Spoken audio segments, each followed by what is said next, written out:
My daughter asked if Daddy's friend from next door was going to be her new mommy since she already sleeps in Mommy's bed when I work nights. I was braiding Chloe's hair for picture day when she asked the question that changed everything. Mommy, when you and Daddy get divorced, do I have to call Mrs. Dunlap Mom, or can I still call her Joanna? I laughed and kept braiding. Sweet pea, Daddy and I aren't getting divorced. Where did you get that idea? But Joanna said she's moving in after you move out. She already picked which room will be mine at her house. I put down the brush. Chloe, when did Mrs. Dunlap say this? Yesterday when she was here. She measured my room with that tape thing. Said she needs to know what furniture to buy for when I stay with her and Daddy. Daddy said not to tell you because it's a surprise. Honey, I think you misunderstood. Joanna was probably just being silly. No, Mommy, she was serious. She already sleeps here when you work nights, in your bed. She leaves before you get home, but sometimes I see her. The hospital had me working 3 night shifts a week. Richard stayed home with Chloe those nights. When does Joanna come over? Right after you leave for work. Daddy tells me to go to bed early on your work nights, but I can hear them talking. Sometimes Joanna reads me stories if I can't sleep. She says she's practicing for when I'm her real daughter. I felt my chest tighten. What kind of stories? The ones she writes. About a princess whose mommy has to go away so a better mommy can take care of her. She says they're just pretend, but the princess looks like me in the pictures she draws. My hand stilled in Chloe's hair. Does Daddy know about these stories? He helped write them. He told Joanna what my favorite things are so the princess would be just like me. They have a whole notebook. I finished the braid mechanically. Chloe, I need you to tell me everything about when Joanna visits. She counted on her fingers. She comes over Monday, Wednesday, and Thursday nights. Those were my shift nights. She brings dinner sometimes. Last week she brought her overnight bag. She keeps clothes in Mommy's closet now. The left side where you keep your dresses. What? She moved your dresses to the guest room closet. Said she needs space for her work clothes since she'll be here more. Daddy helped her carry them. I dropped Chloe at school and went straight home. Richard was in the kitchen on his laptop. He looked up and smiled. Hey, thought you were doing groceries after drop-off. I went to our bedroom closet. The left side was full of clothes I didn't recognize. Blouses with tags still on them. Dresses in Joanna's size. Richard stood in the doorway. I can explain. Chloe says Joanna's been telling her she's going to be her new mom. Kids misunderstand things. You know how Chloe is. She has an active imagination. I pulled out one of Joanna's dresses. This isn't imagination. This is her clothes in my closet. She needed somewhere to store some things. Her apartment is being renovated. For how long? A few weeks. Maybe a month. I walked to the bathroom. Her toothbrush was in the holder. Her makeup bag on the counter. Face cream, shampoo, all arranged like she lived here. I came back out. She's not storing things. She's moving in. You're being dramatic. She stays over sometimes when you work. It's convenient. 3 nights a week isn't sometimes. It's half the week. You work those nights anyway. What difference does it make who sleeps here? I went to Chloe's room, found the notebook in her desk, pages of stories in Joanna's handwriting. Princess Chloe's mother gets a job in another kingdom. Has to leave forever. The beautiful neighbor becomes the new queen. They live happily ever after. At the bottom of one page, in Richard's writing, perfect. Chloe will love this when we tell her. I brought the notebook downstairs. When exactly were you planning to tell our daughter I was leaving?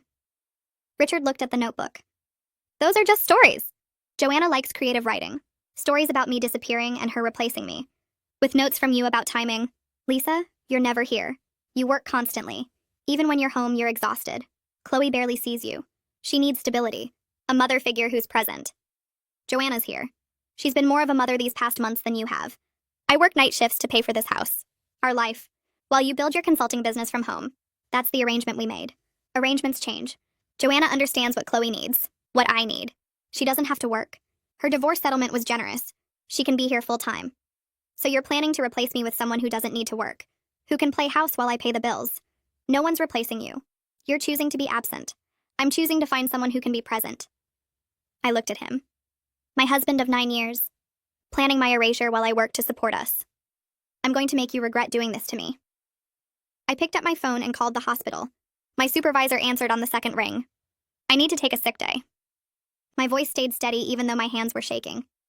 She asked if I was okay and I said yes, just a personal emergency. She told me to take care of myself and not to worry about coverage. I hung up and looked at Richard still standing in the kitchen doorway. I'm going to document everything before you make it disappear. He started to speak, but I walked past him to the bedroom. I pulled out my phone and started taking pictures. Every blouse hanging in my closet with the tag still attached. Every dress in Joanna's size taking up space where my clothes used to be. I opened each item and photographed the price tags, the brand labels, the size markers. I moved to the bathroom and photographed her toothbrush in the holder next to mine. Her makeup bag sitting on the counter like she lived here. Her face cream, her shampoo, her hair products all lined up on my shelf. I went to Chloe's room and found the measuring tape on her dresser, photographed it with the timestamp visible. Went back and took more pictures of the notebook, every page of those stories about the princess whose mother disappears. I photographed Richard's handwriting at the bottom of the pages. Perfect. Chloe will love this when we tell her. I backed up every photo to 3 different cloud accounts. Richard followed me around the house asking what I was doing. I ignored him and kept taking pictures. Evidence of a woman moving into my house while I worked to pay for it. Proof that my husband was planning to erase me from my daughter's life.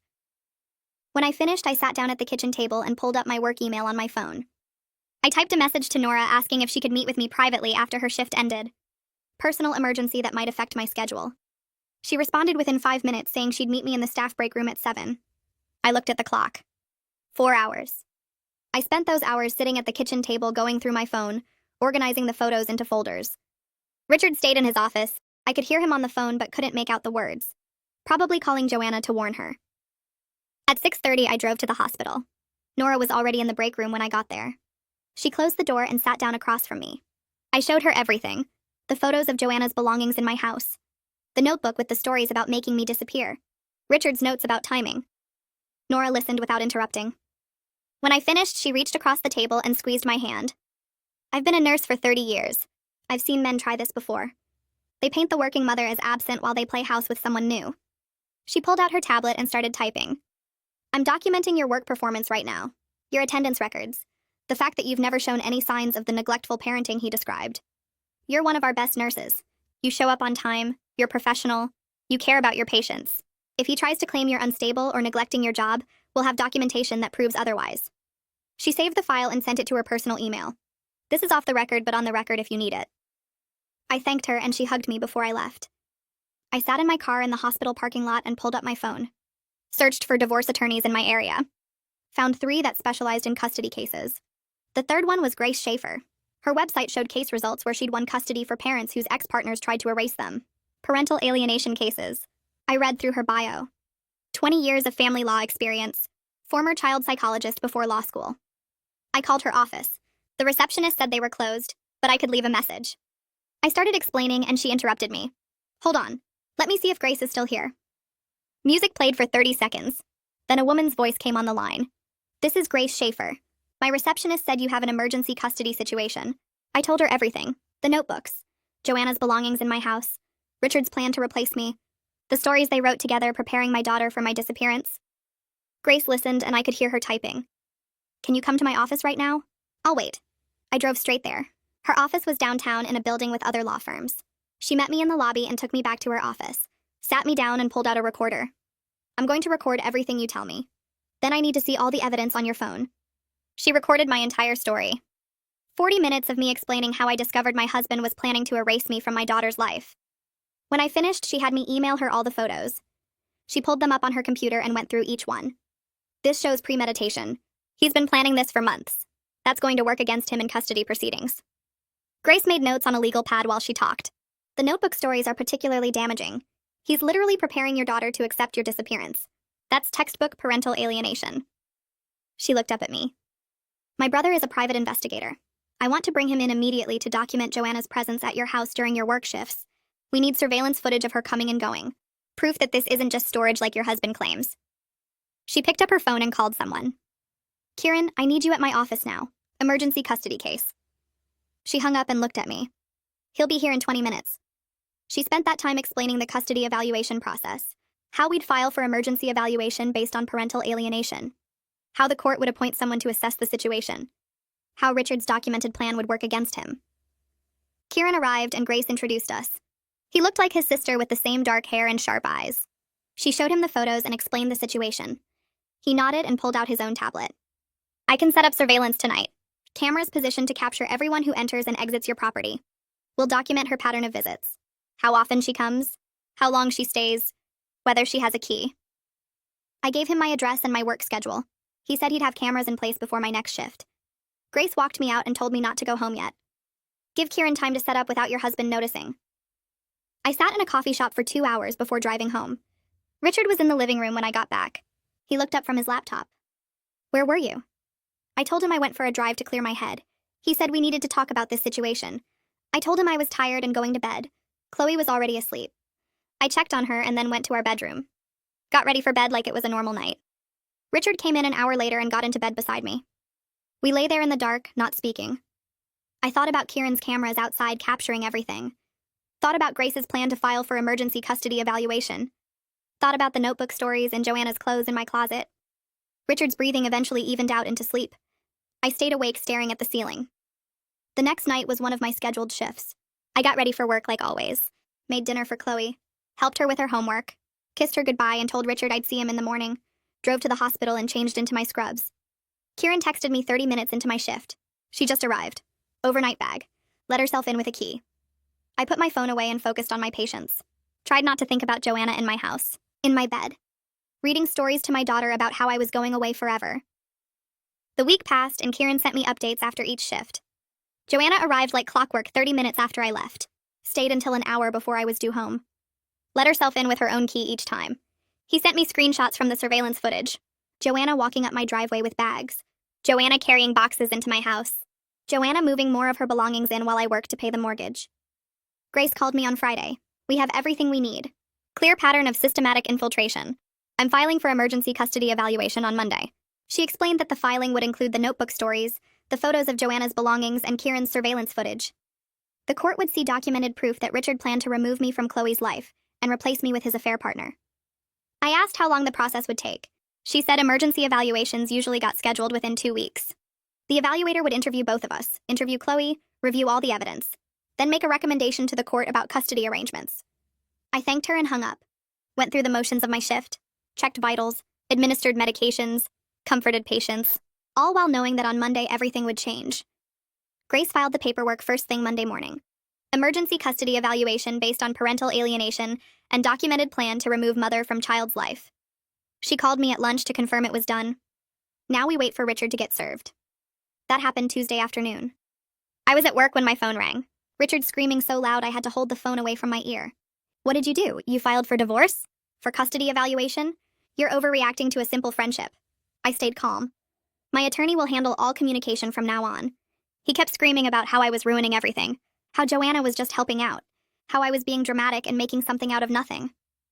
I told him to have his attorney contact Grace and then I hung up. He called back immediately. I sent it to voicemail, called Grace and told her Richard was trying to contact me. She said she'd handle it. Let him leave voicemails. Let him send texts. Everything he says just builds our case. I went back to work, focused on my patients, checked my phone during breaks and saw 15 missed calls from Richard, 12 voicemails, 20 texts, all of them getting more frantic, all of them showing exactly the kind of behavior Grace said would work against him. I forwarded everything to Grace and put my phone on silent, finished my shift and drove home. Joanna was waiting in my driveway when I pulled in. She stood next to her car with her arms crossed. I grabbed my phone and opened the voice recorder app before I got out, started recording and slipped it into my scrub pocket with the microphone facing out. You need to stop this nonsense. She walked toward me. Richard told me you filed for divorce, that you're trying to take Chloe away from him. I kept my distance. You've been staying in my house while I work, sleeping in my bed, writing stories to my daughter about me leaving. Those are just stories. Creative writing. You're making this into something it's not. You told Chloe she'd be your daughter, that you picked out which room would be hers. Chloe misunderstood. Kids do that. She twisted innocent conversations into something dramatic. I held my ground. How long have you been sleeping with my husband? She stopped. That's none of your business. It became my business when you started planning to replace me as Chloe's mother. No one's replacing you. You're barely here anyway, working all those night shifts. Chloe needs someone present. Someone who can actually be a mother to her. I work to pay for the house you've been moving into. Richard and I have been together for 6 months. She said it like she was proud. He's unhappy. He needs someone who understands him, who can be there for him and Chloe when you're always at the hospital. So you decided to infiltrate my home, move your belongings in, write stories preparing my daughter for my departure. I'm not infiltrating anything. Richard invited me. He wants me there. Chloe likes me. She talks to me about things she can't talk to you about because you're never around. I pulled out my phone, showed her I'd been recording. Every word she just said was captured. Her face went white. You can't record me without permission. Actually, I can. Single-party consent state. I only need my own permission to record conversations I'm part of. You tricked me. I documented you admitting to a 6-month affair and your plan to take over my role as Chloe's mother. That's not a trick. That's evidence. She stepped toward me. Delete that right now. I backed toward my front door. Stay away from me and my family. Your family? Richard wants to be with me. Chloe needs a real mother, not someone who works all the time and comes home too tired to care. I went inside and locked the door. Sent the recording to Grace immediately with a message about Joanna confronting me in my driveway. Grace called within 5 minutes. That recording is perfect. She's admitting everything. I'm filing for a restraining order today. This shows harassment and her documented intention to replace you as Chloe's mother. How fast can you get it? Emergency orders can be granted same day if the judge sees immediate danger. Her confronting you at your home after you filed for divorce shows escalating behavior. The recording proves her obsession with taking your place. Grace filed the paperwork that afternoon. Included the recording, photos of Joanna's belongings in my house, and the notebook stories. The judge reviewed everything and granted a temporary restraining order by 5 that evening. Joanna couldn't come within 100 yards of me, Chloe, or our home. Richard called me screaming when he got the notification. You got a restraining order against Joanna? She was just trying to talk to you. She admitted on tape to a 6-month affair. To planning to replace me as Chloe's mother. That's not just talking. This is insane. You're destroying everything over a misunderstanding. Have your attorney contact Grace. I hung up. 2 days later, I was at work when my phone rang. Unknown number. I almost didn't answer, but something made me pick up. Mrs. Turner? This is Officer Taylor with the police department. We're at your residence responding to a restraining order violation. My heart jumped. What happened? Your neighbor called to report that a woman matching the description of Joanna Dunlap entered your home approximately 30 minutes ago. We arrived and found Miss Dunlap in your bedroom going through your personal belongings. Your husband let her in despite being served with the restraining order yesterday. Is Chloe there? No, ma'am. Your husband said she's at the school. We're placing Miss Dunlap under arrest for violating the protective order. I thanked him and called Grace. She said the violation would strengthen our custody case. Richard knowingly brought Joanna into the home in direct violation of a court order. That showed disregard for legal boundaries and Chloe's safety. The custody evaluator called me 3 days later. Her name was Brooke Pate. She wanted to schedule interviews with me, Richard, and Chloe. I got the first appointment. I arrived at her office with a folder full of evidence. The notebooks, screenshots from Kieran's surveillance footage, photos of Joanna's belongings in my home, transcripts of Chloe's innocent revelations about the stories. Brooke reviewed everything carefully. Her expression shifted from professional neutrality to visible concern as she read through the notebooks, the stories about the princess whose mother had to leave forever. Richard's notes in the margins about timing and how Chloe would react. This is very troubling. She looked up at me. These stories appear designed to normalize maternal abandonment to your daughter. That's exactly what they were doing. Preparing her to accept me leaving so Joanna could take my place. And your husband participated in creating these stories? His handwriting is in the margins. He told Joanna details about Chloe's favorite things, so the princess would be just like her. Brooke made notes. How has Chloe responded to all of this? She's confused. She thought Joanna was going to be her new mother because that's what they told her. She didn't understand why I'd be leaving, but they kept saying it would be better. Has your daughter expressed distress about the situation? She asked me if I was really staying. If the stories were true. She's 7 years old and 2 adults spent months preparing her for her mother to disappear. Brooke scheduled Chloe's interview for the next day. I sat in the room with my daughter as Brooke asked gentle questions about Joanna and the stories. Chloe talked about the notebook. About how Joanna wrote stories where the princess's mommy got a job far away and couldn't come back. How the beautiful neighbor became the new queen and everyone was happy. Did you want a new mommy? Brooke asked. Chloe shook her head. No. But Daddy and Joanna said it would be better. That mommy was too tired to take care of me, right? That Joanna could do better because she didn't have to work. I felt my chest tighten watching my daughter explain how 2 adults manipulated her reality. Did the stories make you scared? Sometimes. Chloe picked at her sleeve. I didn't want Mommy to leave, but they kept reading them and saying it was okay, that I'd understand when I was older.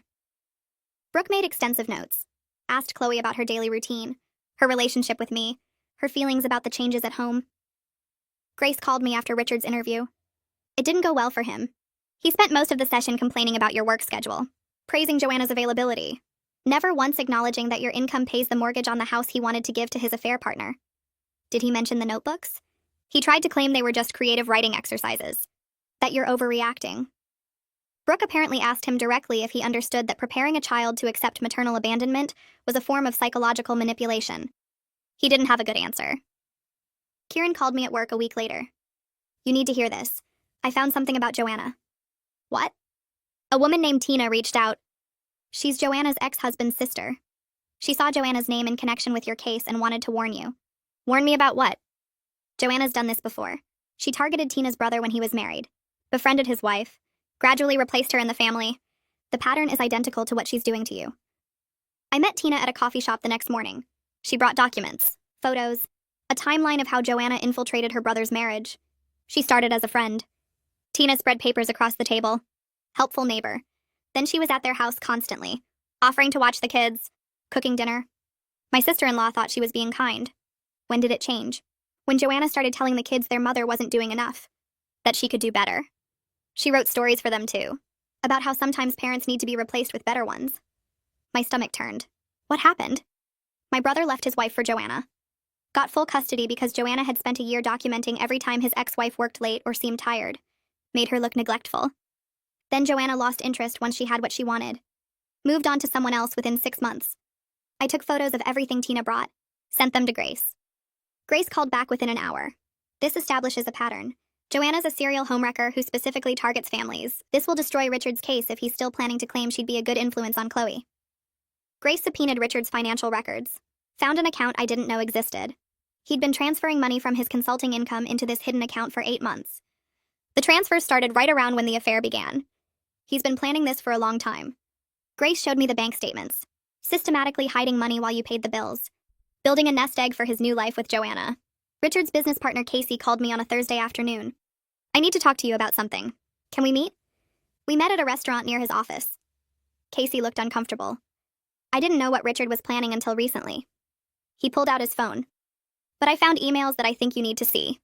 He showed me messages between Richard and Joanna. Discussions about transitioning me out. About timing the divorce to minimize financial impact on Richard. About how to document my absence to build a custody case. He talked about you like you were an employee he was replacing. Casey looked disgusted.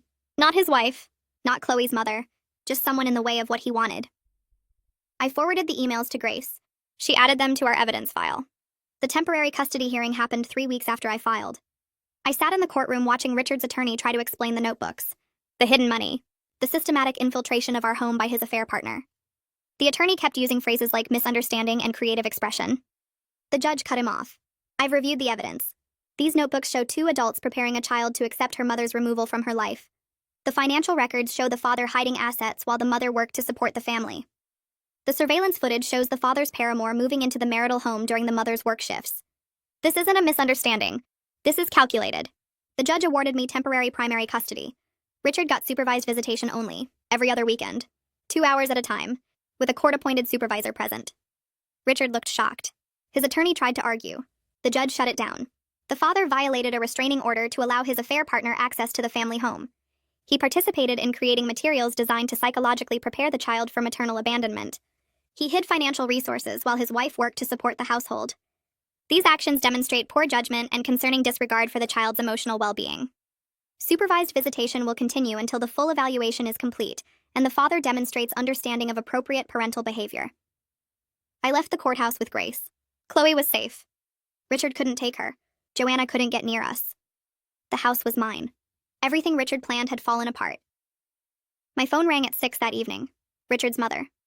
I almost didn't answer, but something made me pick up. Lisa, it's Margaret. I need to talk to you about what happened today. Her voice sounded tired. Richard told me about the hearing. I had no idea what he was planning. None of us did. I sat down on the couch. He never mentioned any of this to you? Nothing. He said you two were having problems, but he made it sound like normal marriage stuff. Work stress. Different schedules. I never imagined he was planning to replace you with that woman next door. Margaret's voice got harder. I found out about the notebooks today. Richard's sister came over after the hearing and told me everything. The stories about Chloe's mother leaving. The way they prepared my granddaughter to accept your disappearance. I'm disgusted. She paused. I want you to know I'm on your side in this. Richard is my son, but what he did is wrong. Unforgivable. I want to keep seeing Chloe regardless of what happens between you and Richard. She's my granddaughter and I love her. I felt something loosen in my chest. Thank you, Margaret. That means a lot. We made plans for her to take Chloe to the park that weekend. When I hung up, Richard's sister texted me. Similar apology. Similar disgust at what her brother had done. His own family was turning against him. 2 days later, the school called. This is Principal Davis. We have a situation. Joanna Dunlap just tried to pick up Chloe from the school. She claims she's the emergency contact. My heart stopped. Where is she now? We didn't release Chloe to her. Miss Dunlap became aggressive when we refused, so we called the police. They're here now. I grabbed my keys and drove to the school. Police cars in the parking lot. Joanna in handcuffs near one of them. She saw me and started yelling, "You can't keep me away from her. Chloe needs me. You're never there for her." The officer guided her into the car. Principal Davis met me at the entrance. "Chloe's fine. She's in my office with the counselor. We were prepared for this because of the custody situation you informed us about. The restraining order is posted in our system. The moment Monsieur Dunlap showed up, we knew she wasn't allowed here." I found Chloe sitting on a small couch in the principal's office. The counselor sat nearby. Chloe looked scared. "Mommy, why was Joanna here? Why was she yelling?" I knelt down and hugged her. "Joanna made some bad choices, honey. The police are handling it. You're safe." The officer who arrested Joanna came in to get my statement. Second violation in a month. The judge won't be happy about this. I drove Chloe home and called Grace immediately. She arrested again, at the school. Grace swore softly. "That's perfect for us. Terrible for her, but perfect for our case. I'm filing a motion tomorrow." Grace's motion arrived at the courthouse the next morning. I got a copy by email. She laid out every violation, every attempt Joanna made to insert herself into Chloe's life, every piece of evidence showing obsessive behavior. The motion argued that Richard's plan to make this woman Chloe's primary caregiver showed dangerous judgment, that any man who would choose someone this unstable to raise his daughter shouldn't have unsupervised access. The hearing happened fast. Emergency motion. The judge who'd granted the temporary custody order presided. Grace presented the evidence. The restraining order violations, the arrest reports, Joanna's attempt to take Chloe from the school. Richard's attorney tried to argue that Joanna's behavior wasn't Richard's fault, that he couldn't control what she did. The judge cut him off. "Your client planned to move this woman into his home as his daughter's primary caregiver. He spent months preparing his daughter to accept this woman as her mother. Her behavior demonstrates exactly why the mother's concerns about this arrangement were valid." The judge looked at Richard. "As a condition of maintaining even supervised visitation, you will have zero contact with Joanna Dunlap. No calls, no texts, no meetings. If I find out you've violated this order, your visitation will be terminated entirely. Do you understand?" Richard nodded. He looked smaller somehow. Defeated. Grace smiled as we left the courthouse. That went better than expected. Brooke called me the following week. "The custody evaluation is complete. I'd like you to come by my office to review it before I submit it to the court." Grace came with me. We sat in Brooke's office while she walked us through her findings. The report was 30 pages long. Detailed interviews with me, Richard, Chloe, home visits, psychological assessments. Brooke's conclusion took up the last 5 pages. Mr. Richard's plan to systematically replace the child's mother with his affair partner shows concerning disregard for the child's attachment to her mother and disturbing willingness to manipulate the child's reality through fictional stories normalizing maternal abandonment. The father's behavior suggests he views parenting as a role that can be filled by any available woman, rather than understanding the specific and irreplaceable bond between this child and her mother. Brooke looked at me. "I'm recommending primary physical custody to you with supervised visitation for the father. The evidence is overwhelming that he prioritized his relationship with his affair partner over his daughter's emotional well-being." Grace squeezed my hand. This is exactly what we needed. Richard's attorney called Grace 2 days later requesting a meeting. Settlement negotiation. We met at Grace's office. Richard's attorney looked tired. "My client is willing to agree to primary custody for Lisa if she'll accept unsupervised visitation and joint decision-making on major issues. Education, medical care, religious upbringing." Grace looked at me. We stepped into the hallway. "This is a good offer. You'd get what you want without going through a full trial." But I thought about the notebooks. The stories preparing Chloe to accept my disappearance. Richard's face when he told me I was choosing to be absent. No, I want the judge to hear everything. Richard needs to face full consequences for trying to erase me from my daughter's life. Grace nodded. "Then we go to trial." We went back into the conference room. "My client declines your offer. We'll see you at the final hearing." Richard's attorney packed up his briefcase without another word. The final hearing was scheduled for exactly 2 months after I first filed. The courthouse felt different this time. More permanent, more serious. I wore my best suit. Grace had prepared me for days. We'd practiced my testimony until I could recite it without crying. The judge entered and everyone stood. The same judge who'd handled the temporary custody hearing. She'd read everything, the notebooks, the financial records, Brooke's evaluation. Grace called me to the stand first. She walked me through discovering the plan, finding Joanna's clothes in my closet, her toiletries in my bathroom, the notebook in Chloe's room. Tell the court about the stories. I described them in detail. Princess Chloe's mother getting a job in another kingdom, having to leave forever, The beautiful neighbor becoming the new queen. Richard's handwriting at the bottom of one page saying, "Perfect. Chloe will love this when we tell her." And what was your reaction when you found these stories? I felt like my husband had been preparing our daughter to accept my death while I was still alive, like he was erasing me while I worked to support our family. The judge's expression got harder as I spoke. She took notes constantly. When did you first learn about Joanna staying in your home? When my daughter told me the morning I was braiding her hair for picture day. Chloe said Joanna already picked which room would be hers at Joanna's house. That Joanna measured her room to know what furniture to buy.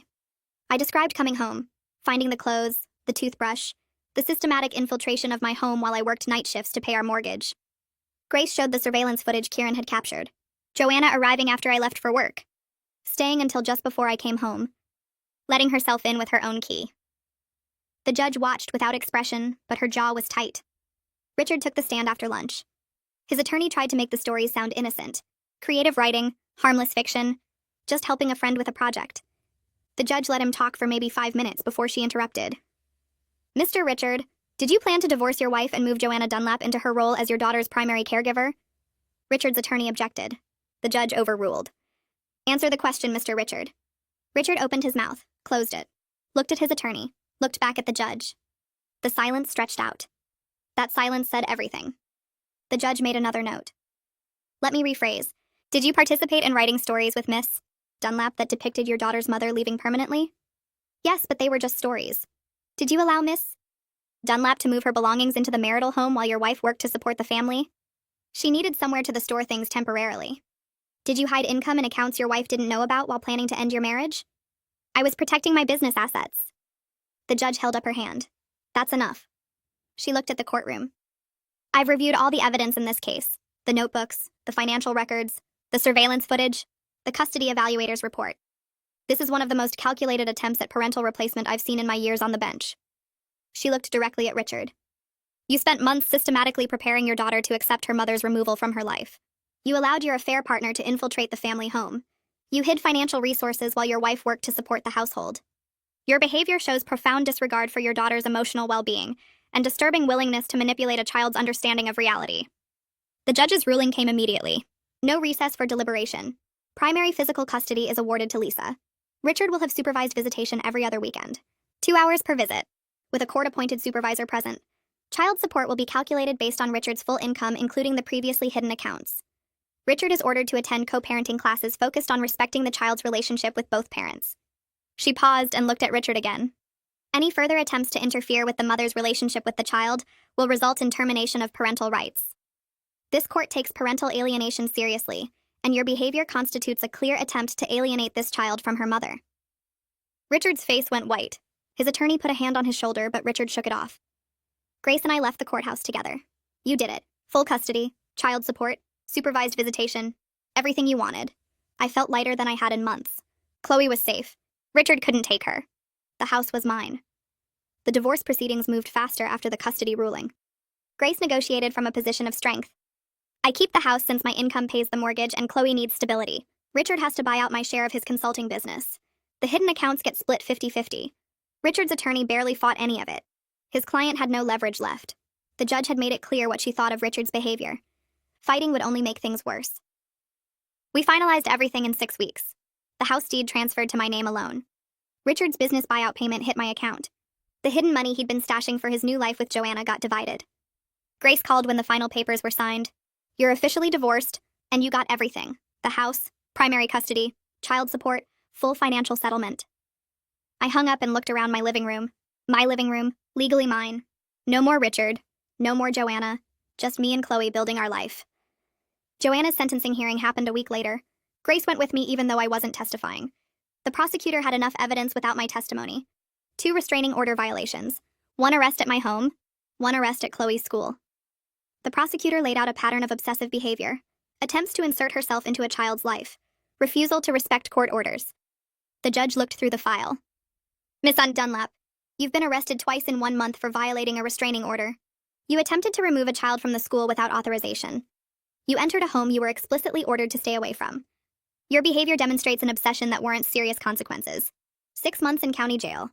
No early release. No contact with the family after release." Joanna started crying. Her attorney tried to argue. The judge wasn't interested. This sentence reflects the seriousness of your actions and the need to protect this family from further harassment. Joanna got led away in handcuffs. Grace and I walked out into the sunshine. 6 months. She'll be gone while you and Chloe rebuild. I felt relief wash over me. No more looking over my shoulder. No more worrying about Joanna showing up. 6 months of peace to help Chloe heal. I found a therapist for Chloe the week after Joanna's sentencing. Dr. Miller specialized in helping kids recover from parental alienation. Her office had toys and books scattered around, making it feel safe instead of clinical. I sat in the waiting room during that first session, flipping through magazines without reading them. When Dr. Miller brought Chloe out 45 minutes later, my daughter looked lighter somehow. Over the next weeks, I watched Chloe slowly unpack everything Richard and Joanna had planted in her mind. Dr. Miller used play therapy, letting Chloe act out scenarios with dolls. One afternoon when I picked her up, Dr. Miller pulled me aside to say Chloe had spent the session making the mommy doll stay with the daughter doll instead of leaving. Progress came in small moments. Chloe stopped flinching when I mentioned working at the hospital. She stopped asking if I was tired, stopped watching me like she expected me to disappear. 3 weeks into therapy, she crawled into my lap at bedtime and asked if I was really staying forever. I held her close and promised that nothing would ever make me leave her. She fell asleep in my arms that night, something she hadn't done in months. Richard's first supervised visit happened at a community center 2 weeks after the custody ruling. His mother agreed to supervise, arriving early to set ground rules with him before Chloe came in. I watched through the observation window as Richard tried to explain to Chloe why he couldn't see her alone anymore. He stumbled over his words, reaching for her hand while she sat stiff in her chair. His mother redirected him when he started complaining about the custody arrangement. She made him focus on Chloe, asking our daughter about school and her friends. After the visit, Richard's mother walked me to my car and told me privately that she made sure he focused on Chloe, instead of trying to justify what he did. She apologized again for not seeing the signs earlier. The visits continued every other weekend. Awkward, but incident-free. Richard's mother sent me updates after each one, documenting how he interacted with Chloe and whether he stayed appropriate. Grace called me 4 months after I'd first walked into her office with photos of Joanna's clothes in my closet.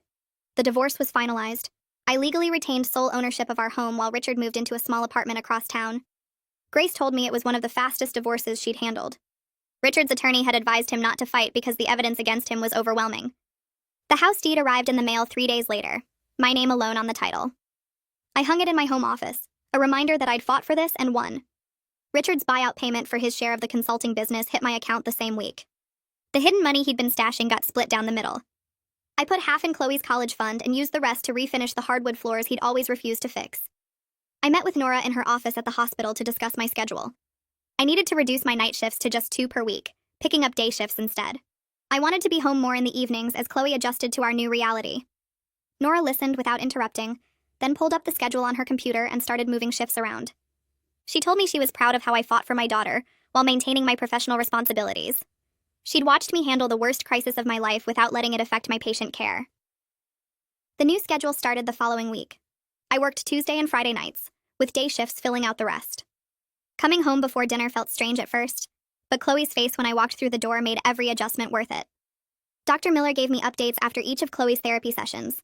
Real progress showed in how my daughter talked about our future. She stopped asking about Joanna, stopped mentioning the stories about the princess whose mother leaves. Instead, she talked about what we'd do together, plans that stretched months and years ahead. Dr. Miller told me during one of our parent consultations that children are resilient when they have one stable, loving parent. Chloe clearly had that in me. The notebook full of stories stayed locked in my safe, evidence I hoped never to need again, but refused to destroy. Chloe drew her own stories now, pictures of the two of us doing ordinary things like grocery shopping and watching movies. No princesses whose mothers disappeared, no beautiful neighbors taking over, just us, together and staying that way. Casey dissolved his partnership with Richard 6 weeks after the custody hearing. He called me to explain, saying he couldn't be associated with someone who tried to replace his wife like an employee. The business they'd built together split down the middle, leaving Richard scrambling to maintain clients on his own. I felt grim satisfaction knowing that Richard's plan to have Joanna support him while he pushed me out had collapsed.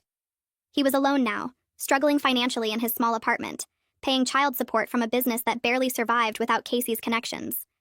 His consulting income dropped by half according to the financial disclosures his attorney had to provide. The man who'd dismissed my nursing salary as making me absent now depended on that same salary through child support to keep himself housed. 6 months after finding Joanna's clothes in my closet, I sat in my living room watching Chloe play with toys scattered across the floor. My living room, legally and fully mine. The room Joanna had once measured, planning which furniture to replace, My daughter was happy, secure, building elaborate scenarios with her dolls where families stayed together. She knew without doubt that her mother would always be here. The guest room closet still held some of my dresses that Joanna had moved, but I'd slowly been bringing them back to the main bedroom, reclaiming space that had been mine all along. The left side of my closet filled with my clothes again, tags removed, worn, and lived in. No more blouses waiting for someone else to claim my life. Richard's supervised visitation continued without incident through the fall and into winter. His relationship with Chloe slowly rebuilt around the reality that I was her primary parent, and always would be. He stopped trying to explain himself during visits, focusing instead on being present for the 2 hours every other weekend. He started being civil in our necessary communications about Chloe's schedule and school events. Perhaps he finally understood that his plan didn't just fail, it cost him everything he actually had. His mother told me he'd started therapy himself, working through whatever had made him think replacing his wife was a reasonable solution to marital problems. I didn't care about his healing process. I cared that he showed up for Chloe on time and treated our daughter with the attention she deserved. Tina called me in early spring with news about Joanna. She'd been released from jail and immediately moved to another state. Tina had been tracking her because Joanna's ex-husband got a restraining order to keep her away from their children. The pattern I'd disrupted by fighting back had been exposed. Court records from Joanna's divorce showed she'd tried the same replacement scheme with her ex-husband's girlfriend, writing stories about the children's mother leaving. Other families were now protected from her obsessive schemes because I'd documented everything and pressed charges. Tina thanked me for being brave enough to fight back when her own family hadn't known how. I hung up feeling lighter, knowing Joanna was gone and legally barred from coming near us ever again. Nora called me into her office 8 months after I'd first asked to adjust my schedule. The promotion committee wanted to offer me a charge nurse position with better pay and more day shifts. Nora told me the committee was impressed by my grace under pressure during my personal crisis. They'd reviewed my performance records and found I'd maintained excellent patient care scores even while dealing with divorce and custody proceedings. My professional competence that Richard had dismissed as absence was now recognized and rewarded. The promotion came with a significant raise and a schedule that had me home every evening by 6. I accepted immediately, thinking about how I'd use the extra money to take Chloe on a real vacation, somewhere she'd never been, making new memories that had nothing to do with Richard or Joanna or notebooks full of lies. The parent conference happened 2 weeks later on a Tuesday afternoon. I sat across from Mrs. Henderson at one of those tiny desks meant for kids, my knees bumping the underside while she pulled out a folder with Chloe's name on it. She smiled before she even opened it. "Your daughter is doing wonderfully this year. She's engaged, participates in class discussions, and her reading comprehension has improved significantly." I felt myself relax slightly, grateful for good news after so many months of fighting. Mrs. Henderson flipped through some papers. "But what I really wanted to tell you is how much Chloe talks about you." She beamed. "Every time we have sharing time, she mentions that her mom is a nurse who helps people. Last week during our community helpers unit, she brought in a picture of you in your scrubs and told the whole class about how you take care of sick patients at night." I felt my throat tighten. "She talks about me? All the time." Mrs. Henderson leaned forward. "She's clearly so proud of you. When we read stories about families, she always wants to share something about what you do together.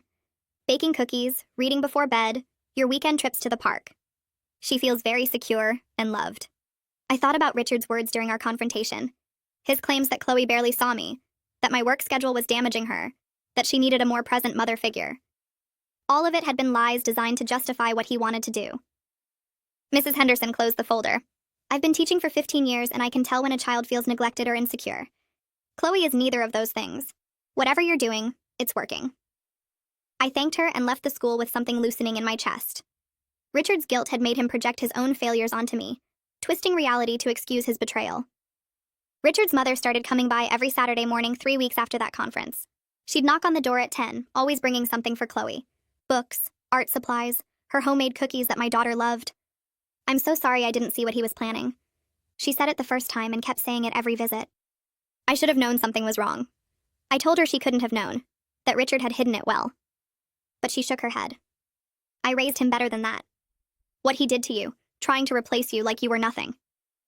She took Chloe to the Children's Museum one Saturday, then to the aquarium the next. My daughter came home happy and tired, telling me about the sharks they saw and the paintings they made together. Richard's mother always returned her right on time and stayed for a few minutes at the door. "You're a wonderful mother," she'd say it while Chloe ran inside to put away her things. "I'm grateful you fought to keep her from being manipulated." She told me about calling Richard after the custody hearing, telling him he'd shamed the family and broken something that might never be fixed. "He's my son and I love him, but what he did was unforgivable." She became a regular part of our lives, the grandmother Chloe needed, apologizing with actions instead of just words. 1 year after I found the notebook in Chloe's desk, I sat in my living room on a Saturday evening watching my daughter build a fort out of couch cushions. The house was quiet except for her humming while she worked. My promotion had been official for 4 months now, the pay increase making everything easier. I'd paid down the credit card debt from the divorce attorney fees and started saving for the vacation I'd promised Chloe. We were going to the beach in summer, just the two of us, making memories in a place Richard and his plans had never touched. The house was mine, legally and completely. Every mortgage payment I made erased another piece of his presence. The bedroom closet held only my clothes now, the left side filled with the dresses Joanna had moved to make room for herself. I'd thrown out her toothbrush and makeup months ago, scrubbed away every trace of her attempted takeover. Chloe thrived here in ways I'd worried might be impossible after everything she'd been exposed to. Her therapy sessions had dropped to once a month, her therapist saying she showed remarkable resilience. My daughter knew she was loved and safe, and that certainty had helped her heal faster than I'd hoped. I worked day shifts mostly now, home every evening by 6 to make dinner and help with homework. The work Richard had dismissed as absence had paid for this stability, this peace, this home where Chloe could build forts and hum without fear of someone trying to replace her mother. Chloe asked the question on a Wednesday night while I was making spaghetti. Why did Daddy try to bring Joanna into our family? She stood in the kitchen doorway holding her math homework, looking at me with those serious eyes that meant she'd been thinking about this for a while. I turned down the heat on the stove and sat at the table, patting the chair next to me. She climbed up and waited. Daddy made a mistake. I chose my words carefully, keeping them age-appropriate like her therapist had coached me. He hurt people because he wasn't thinking about how his choices would affect others. But he's learning to be better now. Is that why we don't live with him anymore? Chloe traced patterns on the table with her finger. Yes, sometimes when people make big mistakes, they need to live separately so everyone can heal and be safe. She nodded, accepting this with the straightforward logic of children who know they're loved. Do you still love him? No, sweet pea. But I don't hate him either. He's your daddy and he loves you, and that's what matters.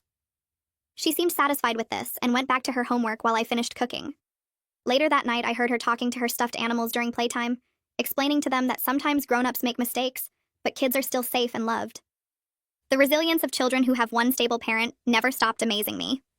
I started dating again in early spring, carefully and slowly like I'd promised myself. His name was Noah, a physical therapist I met at a hospital continuing education seminar. We went for coffee first, then dinner, then weekend hikes while Chloe stayed with Richard's mother. I told him about the divorce on our third date, the broad strokes without all the painful details. He listened without judgment and told me about his own divorce 3 years earlier.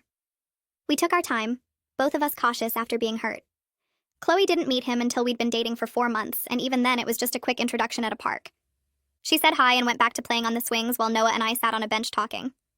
Over the next few weeks, she saw him more, always in casual settings where there was no pressure.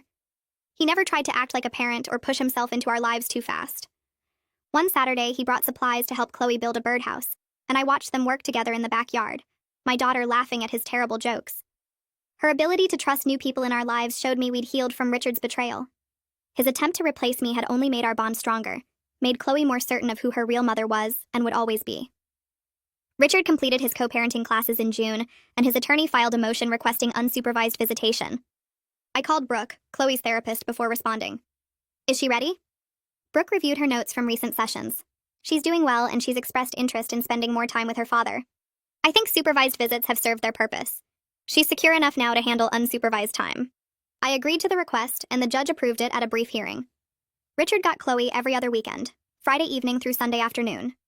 The first visit went smoothly according to Chloe, who came home talking about the movie they watched and the pancakes he made for breakfast. The second visit was equally uneventful. By the third month of unsupervised time, a new pattern had formed. Richard picked Chloe up on time, returned her on schedule, and focused on being her father instead of trying to explain or justify what he'd done. He'd finally accepted the reality that I was Chloe's mother, present and permanent, and nothing would change that. His supervised visits had taught him what mattered, and the consequences of his choices had reshaped how he showed up for our daughter. Grace texted me in late July suggesting lunch to celebrate. 1 year since you first called my office. Let me buy you a meal. We met at the Italian place downtown where we'd had our second meeting a year ago, back when everything felt overwhelming and impossible. She ordered wine and raised her glass. You're one of the strongest clients I've ever represented. I clinked my glass against hers. I couldn't have done it without you believing me. Grace shook her head. I believed you because you came in with evidence and a clear head despite being in crisis. Those notebooks, the photos, your documentation of everything. Most people in your situation are too shocked to think strategically. I took a sip of wine. I was terrified he'd actually succeed. That I'd lose Chloe to his plan. That's what made you fight so hard. Grace cut into her chicken. You understood that Richard's plan was real and dangerous. Not just a betrayal, but an active threat to your relationship with your daughter. A lot of people would have tried to smooth things over, or convince themselves it wasn't that serious. I thought about the measuring tape Joanna left in Chloe's room, the stories about the princess whose mother had to leave forever. Thank you for understanding how serious it was. Grace smiled. Thank you for trusting me to help you fight back. I tucked Chloe into bed that night in her room that still had the same furniture Joanna had measured to replace. My daughter was in her favorite pajamas, the ones with stars on them, clutching the stuffed rabbit she'd had since she was 2. Tell me a story, Mommy. She yawned and snuggled deeper under her blanket. I sat on the edge of her bed and made one up on the spot. Once upon a time, there was a princess who lived with her mother in a castle. They faced many challenges together, dragons and storms and difficult puzzles to solve. But no matter what happened, they stayed together. The princess knew her mother would always be there, and the mother knew her daughter was the most important thing in her life. They had adventures and quiet days, and sometimes things were hard, but they never separated. They stayed together through everything, and that's how they knew they'd be okay. Chloe's eyes were already closing. Do they live happily ever after? They live together ever after. I kissed her forehead, which is even better. She smiled in her sleep, and I stayed there for a few minutes watching her breathe. This story, unlike the others, was true. We'd stay together through everything because I'd fought for that truth and won.